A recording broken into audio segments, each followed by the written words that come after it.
술 취하지 말라 이런 방탕한 것이니 성령으로 충만함을 받으라. 이 말씀 참 유명한 말씀이죠. 우리 18절 말씀인데요. 신앙생활 하면서 늘 우리가 듣는 말씀 중에 한 말씀이 성령 충만입니다. 목회자들이 설교할 때도 성령 충만에 관해서 설교를 꽤 많이 하고 강조하고, 그리고 기도할 때도 성령 충만한 성도, 성령 충만한 교회가 되기를 원합니다. 그런 기도도 많이 합니다. 그렇기 때문에 성도라면 성령 충만해야 한다는 것을 모두 다 알고 있어요. 모르는 성도는 없습니다.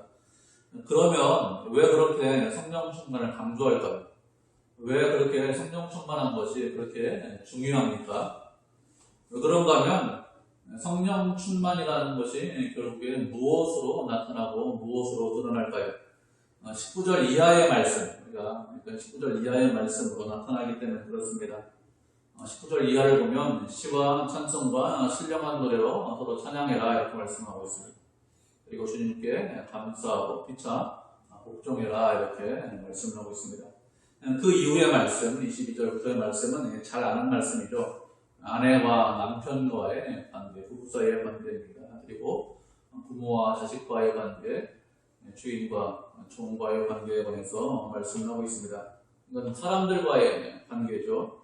어떤 사람이 성령이 충만한 사람이냐? 그것은 하나님을 예배를 잘하는 사람, 그리고 하나님께 감사하는 사람, 그리고 사람과의 관계를 살펴보면 그 사람이 성령이 충만한 사람인지 아니면 그렇지 않은지 우리가 알 수 있습니다. 어떤 사람이 성령이 충만한 사람이냐 이렇게 물으면 보통 어떻게 대답을 해요? 어떤 능력을 행하고 이적을 행하고 큰 어떤 역사가 있으면 그 사람이 성령이 충만한 사람이다 이렇게 생각을 합니다. 그런데 하나님께서 우리에게 말씀하실 때 성령 충만에 관해서 말씀하실 때 그렇게 말씀하시지 않았어요. 예배에 관해서 말씀하셨고, 그리고 감사에 관해서 말씀하시고, 그리고 이웃들과의 관계 가운데에서 말씀하셨습니다. 그렇기 때문에 오해하면, 잘못 이해하면 성령 충만하면 큰 능력을 행하겠지, 성령 충만하면 하나님께서 하시는 어떤 대단한 일을 할 수 있겠지, 이적을 행할 수 있겠지 이렇게 생각할 수 있는데 그런 식으로 성령 충만에 관해서 말씀하시지 않았습니다. 19절을 보면 이렇게 말씀하고 있죠. 시와 찬송과 신령한 노래로 서로 화답해라 이렇게 말씀하고 있습니다. 그리고 마음을 다해서 주님께 노래하라고 했습니다. 19절은 무슨 말씀이냐? 요약하면 예배에 관한 말씀입니다. 시라는 것은 우리가 알고 있는 시편을 말합니다. 그리고 찬송과 신령한 노래라는 것은 하나님을 찬양하는 것을 말하는 것이죠. 바울 시대에도 신에게 찬양하는 그런 노래들이 있었습니다. 세상 사람들, 이방 사람들은 이방 신전에서 그렇게 찬양하는 시도 있고 노래를 불렀어요. 그런 것들이 고고학적으로 발견이 되더라고요. 그렇게 그런 것들과 비슷하게 에베소 교회 성도들도 하나님을 찬송했습니다.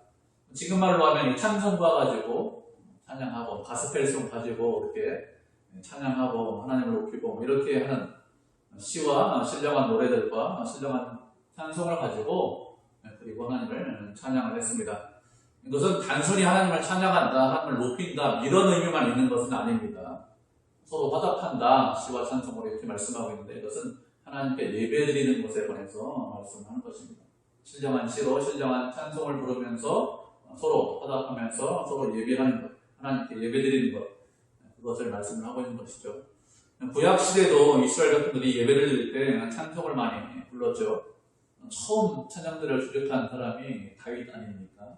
다윗이 찬양들을 수직하고 그리고 레위 사람들을 통해서 찬양을 부르도록 했습니다. 악기를 동원하고 또 목소리를 동원해서 하나님께 찬양을 드리면서 예배를 드렸습니다. 에베소 교회는 유대인 교회는 아니죠. 이방인 교회입니다. 그래도 그때도 예배를 드릴 때 찬송을 부르면서 시로 하나님을 예배했습니다. 하나님께서 우리를 창조하신 이유가 무엇일까요? 하나님께서 우리를 창조하신 이유가 무엇이냐면 당신을 찬송하는, 당신에게 영광을 돌리는 그런 백성으로 우리를 만들기 위해서 우리를 이 땅에 보내주셨습니다. 주의 백성, 주님의 자녀들이 당연히 하는 일이 무엇이냐? 그것은 주님께 영광을 돌리는 것이고 그리고 주님을 찬송하고 예배를 드리는 것입니다. 주님을 찬송하고 예배를 드릴 때 어떻게 찬송하고 예배를 드리라고 했습니까? 마음을 다해서 노래를 불러라. 마음을 다해서 찬송해라. 예배해라 이렇게 말씀을 하고 있죠. 우리가 마음을 다해서 찬송을 드리고 마음을 다해서 예배를 드릴 때 그때 우리의 예배를 하나님께서 받으시죠. 그리고 우리의 찬송을 받으십니다. 그렇지 않고 그냥 예배드리고 그냥 찬송을 드리면 그 예배와 찬송을 받으시느냐, 그런 것은 아닙니다. 우리가 말씀을 하는 것을 보도록 하겠습니다. 이사야 1장 10절부터 15절까지 말씀 보도록 하죠. 이사야 1장 10절부터 15절까지 말씀입니다.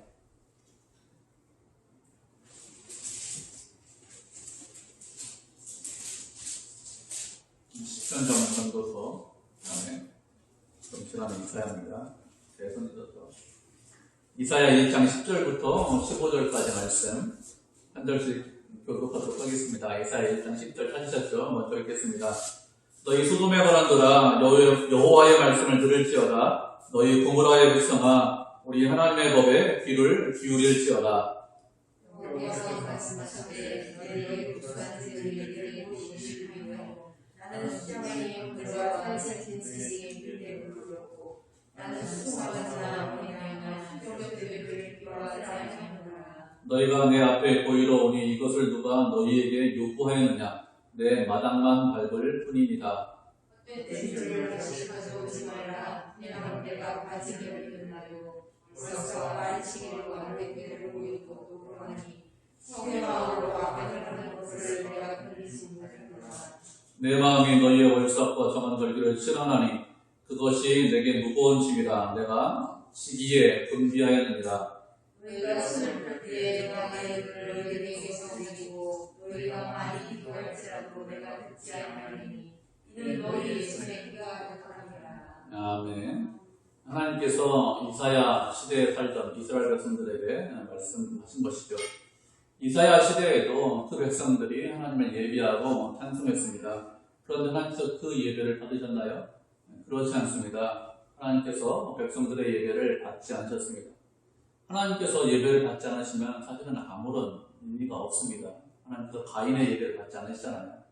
가인이 예배드린 것 아무런 의미가 없습니다. 그것과 비슷하게 하나님께서 받지 않으시면 그러면 의미가 없습니다. 백성들에게 무엇이라고 말씀하셨습니까? 무수한 재물이 무슨 유익이 있느냐 이렇게 말씀하셨습니다. 백성들이 예배드리는데 비싼 순양으로 예배드렸습니다. 아주 살찐 고기, 살찐 짐승의 기름을 많이 좋은 거죠. 비싸고 좋은 것으로 예배를 드렸습니다. 매일 먼저 드렸습니다. 월삭과 안식일과 대회를 정하고 그런 것들로 예배 드렸습니다. 그런데 이런 모든 것들을 견디시지 못하겠다 이렇게 말씀하셨습니다. 왜 그럴까요? 왜 그런가 하면 그들이 마당만 밟고 돌아가기 때문에 그렇습니다. 성전에 왔습니다. 예배드리기 위해서. 그러면 하나님을 만나고 돌아가야 되겠죠. 그런데 하나님을 만나지 못하고 어떻게 합니까? 그냥 성전 마당만 밟고 그리고 예배드렸다고 생각하고 집으로 돌아갑니다. 왜 그럴까요? 재물이 없어서 그렇습니까? 그렇지 않죠. 재물이 있습니다. 그들이 정성이 없어서 그럴까요? 그렇지 않습니다. 그들은 나름대로 정성껏 예배를 드렸습니다. 그런데도 하나님께서 예배를 받지 않으셨습니다. 왜 그런가 하면 하나님 보시기에 합당한 예배가 아니기 때문에 그렇습니다. 그들은 겉으로는 예배를 드렸습니다. 그렇지만 그 마음은 하나님을 떠나 있었습니다. 하나님을 싫어했습니다. 그래서 예배를 받지 않으신 것이죠. 이사야 1장에 보면 무엇이라고 말씀하고 있습니까? 소는 그 임자를 안다. 나귀는 그 주인의 부유를 안다. 그렇지만 이스라엘 백성들은 주인을 알지 못한다. 하나님을 알지 못한다. 이렇게 말씀하고 있어요. 그 마음이 하나님을 떠났기 때문에 너희가 많이 기도해도 내가 듣지 않겠다. 너희가 예배드리는 거 내가 받지 않겠다. 나한테 무거운 짐이다. 예배 그만 마라. 이렇게 말씀하셨습니다. 하나님께 예배드리는 것이 얼마나 중요합니까? 하나님을 높이고 하나님께 영광을 돌리는 방법으로 하나님께 정하신 것이 무엇이냐? 그것이 예배입니다. 그렇기 때문에 예배가 정말로 중요해요. 하나님을 가장 높일 수 있는 방법 중에 하나가 무엇이냐? 그것이 예배입니다. 구약 백성들 얼마나 예배를 중요시했습니까? 전쟁 때도 예배를 드리지 않았어요. 전쟁을 하면서 예배 드렸습니다. 그런데 하나님께서 모든 예배를 다 받으시느냐? 그렇게 중요한데도 예배를 받지 않으십니다. 우리의 마음이 떠나 있으면 그 예배를 받지 않으세요. 그러면 마음이 떠나지 않으려면 그러면 어떻게 될까요? 마음이 떠나지 않고 진정으로 하나님께 예배드리려면 어떻게 됩니까? 그러면 그렇게 하려면 우리가 성령으로 충만해야 됩니다. 성령 하나님께서 우리의 마음을 사로잡고 있어야 됩니다. 그래야 하나님께서 받으실 만한 그런 예배를 드릴 수 있습니다. 그렇지 않으면 하나님 보시기에 합당한 예배를 드리지 못하는 것이죠. 아무리 예배를 많이 드리고, 아무리 시간을 많이 드리고, 아무리 좋은 예물을 갖다 드려도 그래도 우리의 마음이 성령으로 충만하지 않으면, 우리의 마음이 성령으로 가득 차 있지 않으면, 성령 하나님께서 우리의 마음을 사로잡고 있지 않으면, 그러면 우리의 마음이 떠나 있다면, 하나님을 싫어하고 멀리하고 있다면 그런 예배는 받지 않았습니다. 그렇기 때문에 어떻게 됩니까? 성령으로 충만해야 됩니다. 그래야 성령 하나님께서 우리의 마음, 내 마음을 잡고 계셔야, 그래야 우리가 드리는 이 예배, 지금 드리는 이 예배를 하나님께서 받으십니다. 그렇게 중요한데, 그렇게 소중하다고 생각하시는데, 그런데 안 받으실 수 있습니다. 그렇기 때문에 성령으로 충만해야 됩니다. 그리고 20절에서 무엇이라고 했습니까? 범서에 우리 주 예수 그리스도의 이름으로 항상 하나님께 감사해라 이렇게 말씀하고 있습니다. 모든 일에 감사해라 이렇게 말씀하고 있죠. 모든 일에 감사하는 것, 그것이 우리가 할 일입니다. 모든 일이라는 것은 우리의 삶 가운데서 일어나는 크고 작은 여러 가지 일들을 말합니다. 우리는 우리에게 일어나는 좋은 일들, 멋있고 아름답고 크고 화려한 일들에 대해서 얼마든지 감사합니다. 크고 좋고 아름답고 멋있는 아름다운 일들에 대해서 감사하지 않는 사람, 그런 사람이 있을까요? 그런 사람 별로 없습니다. 성도인데 그런 사람 별로 없어요. 그런 일들은 다 감사합니다. 그런데 어렵고 힘든 일 가운데 감사하는 사람이 많느냐? 그런 것은 아닙니다. 어렵고 힘든 일을 만나면 대부분의 사람들이 원망하고 불평합니다. 그런데 하나님께서 말씀하시기를 범사에 감사해라 이렇게 말씀하셨습니다. 다시 말하면 어렵고 힘들고 고통스러운 일이 있을 때도 그때도 감사해라 이렇게 말씀하신 것이죠. 어떻게 해야 그런 일이 있을 때 감사할 수 있습니까? 보통 사람은 그런 일이 있을 때 감사하기 어렵습니다. 누구나 다 힘들고 어려우면 불평이 나오고 원망이 나오고 짜증스럽죠. 그런데 어떤 사람이 감사할 수 있습니까? 성령이 충만한 사람만 감사할 수 있습니다. 성령이 충만한 사람이 감사할 수 있는 이유가 무엇인가요? 그것은 하나님의 섭리를 굳건하게 믿기 때문에 그렇습니다. 하나님께서 우리에게 어렵고 힘든 일을 허락하시는 이유가 무엇입니까? 그것이 우리의 삶 가운데 필요하기 때문에 그렇습니다. 그것 때문에 유익이 있기 때문에 우리의 삶 가운데 어렵고 힘든 일들을 허락을 하시는 것입니다. 만약에 아무런 유익이 없다면 하나님께서 허락하실까요? 그렇지 않습니다. 아무런 유익이 없다면 허락하시지 않습니다. 그런데 성령으로 충만하지 않으면 어떻게 생각합니까? 우리가 어려운 일을 만날 때, 힘든 일을 만날 때, 그것이 나를 위해서 하나님께서 허락하신 것이다 이렇게 생각하지 않습니다. 그냥 어려운 일 때문에 원망하고 불평하고 말죠. 그런데 성령이 충만한 사람은 그렇지 않습니다. 원망하지 않습니다. 불평하지 않습니다. 원망하는 것, 불평하는 것 대신에 어떻게 하죠? 감사합니다. 우리가 말씀을 하는 걸 보도록 하겠습니다. 로마서 1장 13절 말씀 보도록 하겠습니다. 로마서 1장 13절입니다.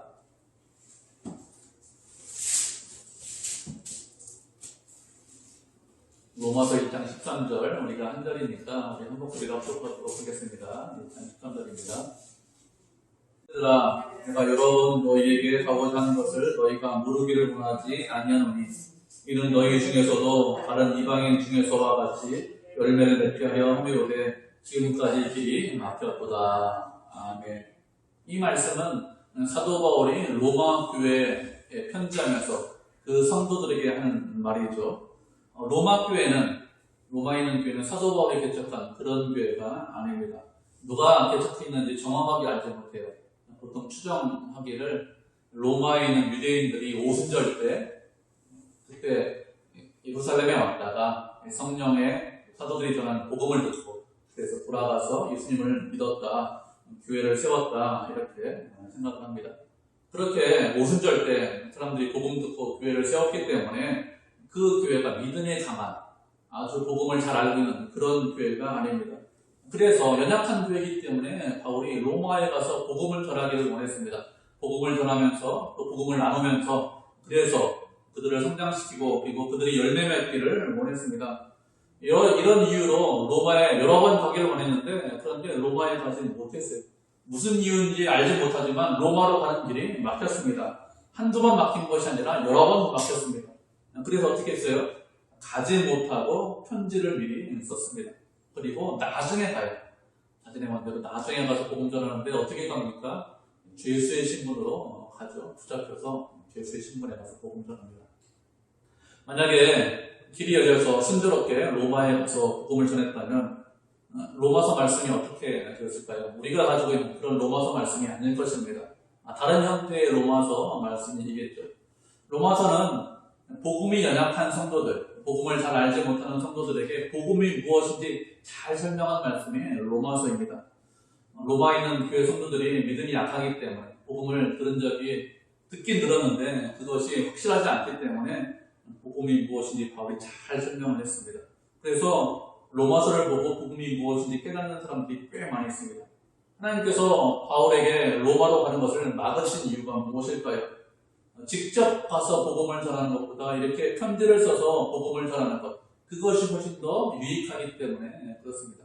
그 사람들만 전하는 것이 아니라 우리 같은 사람들도 무엇을 알고 있죠? 로마서를 읽으면 복음이 무엇인지 훨씬 더 잘 알 수 있습니다. 그래서 편지를 기록하는 것이 훨씬 더 유익해서 그래서 어떻게 하죠? 하나님께서 여러 번 길을 막으신 것입니다. 우리가 계획한 것이 있습니다. 우리가 준비한 것이 있습니다. 그런데 그것이 잘 안 될 수 있어요. 그러면 사람은 누구나 다 실망하고 낙심합니다. 그런데 성령에 충만한 사람은 어떻죠? 그런 것 때문에 낙심하거나 실망하지 않습니다. 항상 감사할 수 있어요. 왜 항상 감사할 수 있습니까? 하나님께서 일하심을 믿기 때문에 그렇습니다. 하나님께서 일하심을 믿지 못하면 어떡하죠? 원망하고 불평합니다. 모든 일에 대해서 감사할 수 없습니다. 그렇지만 하나님께서 일하심을 믿으면 그 사람은 어떡하죠? 그 사람은 모든 일에 감사할 수 있습니다. 감사합시다. 감사해야 됩니다. 막 강요한다고 우리 마음 가운데 감사가 나옵니까? 그렇지 않죠. 우리가 해봐서 알지 않습니까? 그렇게 될 수는 없어요. 성령이 충만하면 그 사람이 모든 일에 감사할 수 있는 것입니다. 감사의 출발이 무엇이냐? 그것은 성령의 충만입니다. 그래서 성령으로 충만해라 이렇게 말씀을 하시는 것입니다. 21절에서는 무엇이라고 했습니까? 그리스도를 경외함으로 피차 복종해라 이렇게 말씀하고 있습니다. 서로 복종해라 이렇게 말씀하고 있는데 이것도 성령이 충만한 사람만 서로 간에 복종할 수 있습니다. 그렇지 않으면 복종을 하지 못하죠. 우리가 생활하다 보면 여러 가지 문제가 있습니다. 가정에서 문제가 가장 많아요. 부부 사이에 문제가 많습니다. 또 부모와 자식 간에도 문제가 있습니다. 가정에서만 문제가 있는 것이 아니라 우리가 사는 사회에서도 문제가 있죠. 직장에서 문제가 꽤 많이 있습니다. 직장 상사와 부하 사이에 문제가 항상 있지 않습니까? 이렇게 여러 가지 문제가 있는데 이 여러 가지 문제를 해결할 수 있는 방법이 무엇이죠? 유일한 방법은 피차 복종하는 것입니다. 피차 복종하면 아무런 문제가 안 돼요. 그런데 문제가 무엇입니까? 어느 누구도 복종하지 않는다는 것입니다. 그래서 문제가 되는 거예요. 21절에 무엇이라고 있습니까? 피차 복종하라고 있습니다. 그리고 그 다음 22절부터 무엇이라고 말씀하고 있습니까? 부부간의 문제에 관해서 말씀하고 있습니다. 우리가 다 결혼해서 알고 있지 않습니까? 부부간에 문제가 없느냐? 그런 부부 없죠. 문제가 다 있습니다. 부부간에 문제가 있다는 것을 쉽게 알 수 있는 방법이 무엇입니까? 쉽게 알 수 있는 것은 요즘 사람들이 이혼을 많이 한다는 것입니다. 예전에 이혼은 드라마에서만 좀 하는 거다. 드라마 소재로서 있는 거지 이혼하는 거 쉽게 보기 어려웠습니다. 근데 요즘은 그렇지 않죠. 실제로 이혼하는 가정들이 꽤 많이 있습니다. 이혼하는 것, 부부간에 문제가 있어서 이혼을 합니다. 그러면 세상이 발달하고 세상이 현대사회가 됐기 때문에 그래서 갑자기 부부 문제가 많아졌습니까? 그런 건 아니죠. 그런 건 아닙니다. 예전부터 부부간에 문제가 많이 있었습니다. 예전에 부부간에 문제가 많이 있었지만 그때는 이혼하지 않았죠. 이혼하지 않고 어떻게 했습니까? 여자들이 보통 참으면서 살았습니다. 그런데 요즘은 그렇지 않습니다. 여자라고 참는 법이 어디 있습니까? 여자가 참지 않고 그냥 할 것 다 하죠. 그렇기 때문에 누구나 참지 않기 때문에 누구나 복종하지 않기 때문에 그래서 이혼하는 것이죠. 부부가 이혼하지 않으려면 어떻게 됩니까? 문제 가운데 있지 않으려면, 싸우지 않으려면 어떻게 될까요? 그러면 서로 간에 복종하면 됩니다. 그러면 문제가 없어요. 근데 누구나 다 어떻게 합니까? 이기고 승리하려고 하지 누구나 복종하려고 하는 사람이 어디 있습니까? 그렇기 때문에 당연히 문제가 생기죠. 부부 가운데 문제가 있을 때 해결할 수 있는 유일한 방법이 무엇이냐? 성령으로 충만한 것입니다. 성령으로 충만해서 서로 간에 복종하면 그러면 문제가 해결될 수 있습니다. 가정에서 또 부부간만 문제가 있는 것이 아니라 또 문제 있는 것이 무엇이죠? 부모와 자식 간에도 문제가 있습니다. 부모와 자식 간에 여러 문제가 있는데 요즘 뉴스에 많이 나오는 문제가 무엇이죠? 요즘 뉴스에 많이 나오는 문제가 아동 학대입니다. 아동을 막 심하게 때리거나 아니면 돌보지 않고 방치한 그런 문제가 많이 나오죠. 그래서 돌보지 않고 방치하고 있다가 아이들이 사고당했다 이런 뉴스를 가끔 봅니다. 이렇게 아동 학대 문제가 아주 심각합니다. 아동 학대만 있느냐 그런 거 아니죠. 아동 학대 말고 또 무엇이 있죠? 노인 학대도 있습니다. 젊은 자녀들이 나이 많은 부모님을 때리거나 아니면 괴롭히는 경우도 많이 있습니다. 부모와 자식 간이잖아요. 그렇기 때문에 서로 사랑하고 위하고 존경하고 보살피고 이렇게 하는 것이 당연한 것 같습니다. 그렇지 않습니까? 부모와 자식 간이기 때문에. 그런데 그렇잖아요. 부모와 자식 간에 이렇게 문제가 심각합니다. 이런 것 말고도 청소년 문제도 꽤 많이 있습니다. 아이들이 어느 정도 크면 나이가 들면 부모의 말을 듣지 않죠. 우리의 말을 듣지 않습니다. 부모의 말을 듣지 않고 자신이 하고 싶은 대로 하면서 삽니다. 우리가 이런저런 이야기 합니다. 근데 듣지 않죠. 그래서 그럼 어떻게 하죠? 어떻게 하지 못합니다. TV를 보면 이런 가정 문제를 놓고 사람들이 많이 토론합니다. 부부간의 문제 아니면 부모와 자식 간의 문제를 놓고 토론하고 이런저런 이야기를 많이 합니다. 그렇게 토론하고 이런저런 이야기를 하면서 해결책이라고 이야기를 합니다. 이것을 보고 제가 가끔 보면서 생각할 때가 있어요. 아, 저렇게 토론하고 저런 것이 해결책이라고 하는데 정말로 저렇게 해서 해결이 될까? 과연 저런 방법으로 해결할 수 있을까? 이런 생각을 꽤 많이 합니다. 토론에 나오는 사람들 어떤 사람들이죠? 대부분 그 분야의 전문가라고 하는 사람들입니다. 그 분야에 대해서 공부도 많이 했습니다. 그리고 연구도 많이 하고 또 사례도 많이 알고 있습니다. 그런 사람들의 이야기를 들어봐도 사실은 뾰족한 수가 별로 없어요. 왜 그런가 하면 다 이야기를 하면 다 좋은 이야기를 합니다. 아름다운 이야기를 합니다. 윤리적인 이야기를 합니다. 교육을 더 잘하고 그리고 아이들 더 많이 잘 보살피고 관심을 가지면 그러면 문제가 없어질 것이다 이렇게 이야기합니다. 사회나 가정에서 그렇게 하지 못해서 잘 가르치지 못해서 관심이 없어서 사랑이 없어서 돌보지 못해서 그래서 소외되었기 때문에 이런 문제가 있는 것이다 이렇게 이야기합니다. 그런데 정말로 교육을 잘 받으면 그러면 아무런 문제가 없어집니까? 좋은 학교를 나오고 훌륭한 스승한테 배우면 그러면 사람이 달라질까요? 그렇지 않습니다. 사람이 많이 배우면 어떻게 됩니까? 많이 배우면 교묘해집니다. 못 배운 사람들은 어떻게 죄를 짓죠? 못 배운 사람들은 좀 무식하게 죄를 져요. 무식하게. 그런데 많이 배운 사람들은 어떻게 죄를 짓습니까? 무식하게 죄를 짓는 것이 아니라 다른 사람이 잘 알지 못하는 방법으로 다른 사람들이 잘 깨닫지 못하는 방법으로 교묘하게 죄를 짓습니다. 죄를 안 짓는 것이 아니죠. 죄를 짓습니다. 죄를 지면서 어떻게 생각합니까? 나는 당신들과 다르다 이렇게 생각합니다. 많이 배웠으면 좋은 환경에서 자랐으면 훌륭한 스승 밑에서 배웠으면 그러면 죄를 안 짓고 사람이 선해져야 되는데 그렇지 않고 어떻게 되죠? 더 악하고 더 교묘한 방법으로 죄를 짓죠. 사람은 악합니다. 누구나 다 악해 선하지 않습니다. 그래서 그 사람을 가르친다고 그 사람을 사랑한다고 그 사람이 변하느냐? 그렇지 않습니다. 사람이 악한 것은 그대로 있습니다. 많이 배운 사람들은 어떻게 됩니까? 많이 배운 사람들은 포장을 잘해요. 그죠? 포장을 잘합니다. 그럴듯하게. 아닌 것처럼 그렇게 포장을 하는 것이지 내부가 사람의 속이 바뀌지는 않습니다. 어떻게 할 수 있죠? 같은 나이 또래에 대학을 졸업한 사람과 초등학교만 졸업한 사람과 비교해보면 쉽게 알 수 있습니다. 대학을 졸업한 사람이 초등학교를 졸업한 사람보다 훨씬 더 착합니다. 훨씬 더 선해요. 훨씬 더 많이 배웠잖아요. 그렇지 않죠? 대학을 나온 사람이 지식적으로 많이 알 수 있습니다. 사회 경험이 훨씬 더 많기 때문에 사회적인 여러 가지 일들을 많이 알 수 있습니다. 그렇지만 그 사람이 훨씬 더 착하냐? 그런 건 아니죠. 많이 배웠든지 많이 배웠지 못하든지 사람은 착하지 않습니다. 사람은 언제나 악합니다. 많이 배우고 좋은 환경에 있다고 착하고 선한 것이 아닙니다. 그렇기 때문에 문제가 여전히 있는 것이죠. 세상엔 여전히 문제가 있고 세상은 여전히 고통 포함되어 있습니다. 어떻게 해야 문제를 해결할 수 있습니까? 서로 복종하면, 서로 낮아지면 문제를 해결할 수 있습니다. 다른 방법으로 문제를 해결하지 못하죠.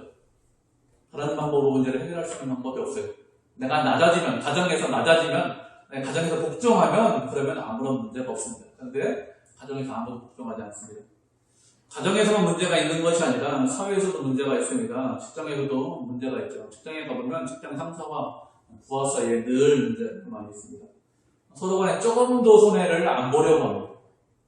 직장이 아니지만 요즘 세상에서 많이 이슈가 되고 있는 것이 무엇이죠? 무엇이냐면 학교폭력입니다.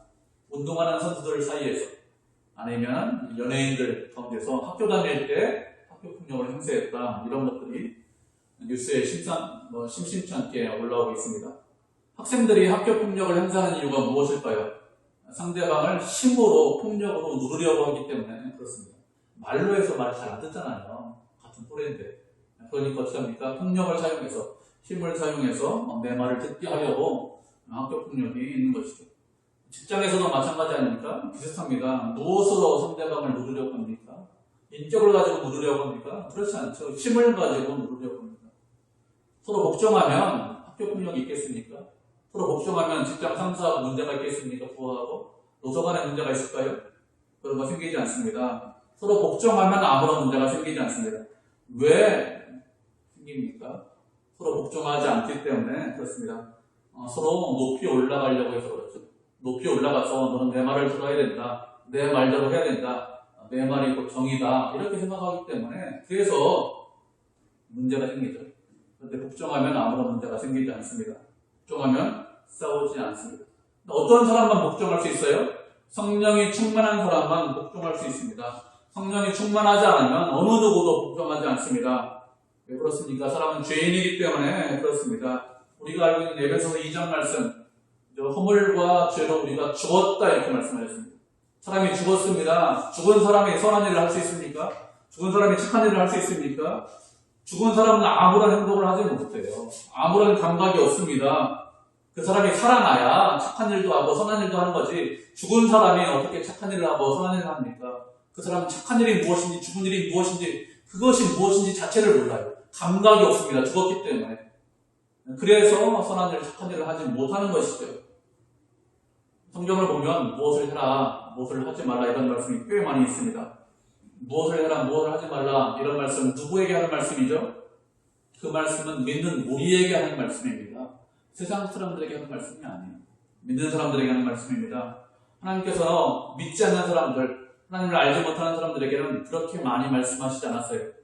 믿지 않는 사람들에게 하신 말씀이 무엇입니까? 예수 그리스도를 믿으면 구원받는다. 믿어라. 믿지 않으면 심판이고 멸망이다. 이런 말씀만 하셨지 다른 말씀은 하시지 않았습니다. 그래서 성경을 보면 사실은 믿지 않는 사람들에게 하신 말씀은 상당히 적습니다. 다 누구에게 하신 말씀이죠? 다 믿는 우리에게 하신 말씀입니다. 왜 우리에게 하셨을까요? 왜 그런가 하면 우리만 살아있고 우리만 그 일을 할 수 있기 때문에, 그래서 이 일을 해라, 저 일을 하지 말라, 이렇게 말씀하신 것입니다. 우리만 이웃을 사랑할 수 있습니다. 우리만 형제를 사랑할 수 있습니다. 다른 사람은 아무도 하지 못해요. 살아있는 사람은 할 수 있습니다. 피차 복종하는 것도 마찬가지죠. 누가 복종할 수 있습니까? 성령으로 충만한 사람만 복종할 수 있어요. 복종은 인간적인 힘과 능력을 가지고 하는 것이 아닙니다. 복종이 무엇일까요? 복종은 그냥 단순히 섬기는 것이다, 단순히 순종하는 것이다, 그것을 말하는 것이 아닙니다. 그 이상이에요. 누가 그 말을 하면 그 말을 한 그대로 하는 것, 그것이 복종이죠. 집에서 아내가 남편한테 이야기합니다. 그러면 남편이 아내가 말한 그대로 합니까? 그대로 복종하나요? 그렇지 않죠. 절대로 그렇지 않습니다. 내가 이 집의 가장인데 내 말대로 해야지, 이렇게 합니다. 그럼 거꾸로 남편이 아내한테 말하면 아내가 그대로 복종합니까? 절대로 복종하지 않죠. 그대로 하지 않습니다. 뭐라고 하면서 하지 않습니까? 남편 말 들어요? 남편 말 들으면 집안 망해요. 10번도 더 망했을 거예요. 내 말대로 했기 때문에, 내 뜻대로 했기 때문에 이 정도까지 왔지, 그렇지 않으면 벌써 망했어요. 이렇게 하면서 절대로 복종하지 않습니다. 집에서 자녀들이 우리의 말에 복종합니까? 절대 복종하지 않죠. 우리의 자녀들의 말에 우리들이 복종합니까?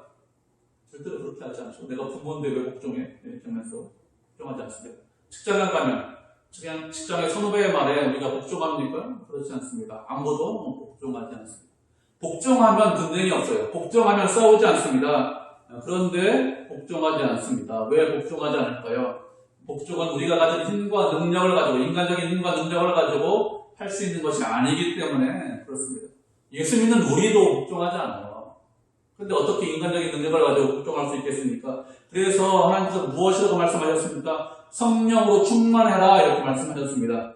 성령으로 충만해야 복종할 수 있기 때문에 그렇습니다. 우리가 주변 사람들과 싸우지 않으려면, 주변 사람들과 분쟁이 없으려면 좋은 환경을 조성하거나 아니면 교육을 많이 하면, 많이 배우면 싸움이 없어지느냐? 그렇지 않습니다. 오직 어떻게 할 때 싸움이 없습니까? 성령으로 충만할 때 싸우지 않을 수 있습니다. 성령으로 충만할 때 서로 간에 복종할 수 있습니다. 성령으로 충만한 것, 그것이 모든 일의 시작이에요. 성령으로 충만해야 하나님을 따라갈 수 있습니다. 하나님을 닮아갈 수 있습니다. 하나님을 따라가고 닮아갈 수 있는 유일한 방법이 무엇일까요? 그것이 성령으로 충만한 것입니다. 예수님께서 어떻게 하셨습니까? 성령으로 충만해서 하나님의 아버지 하나님의 말씀에 복종하셨습니다.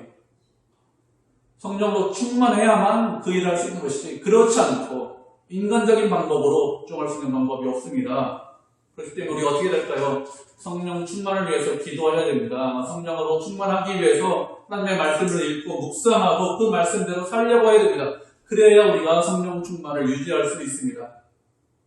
말씀과 기도를 통해서 우리가 성령으로 충만해지죠.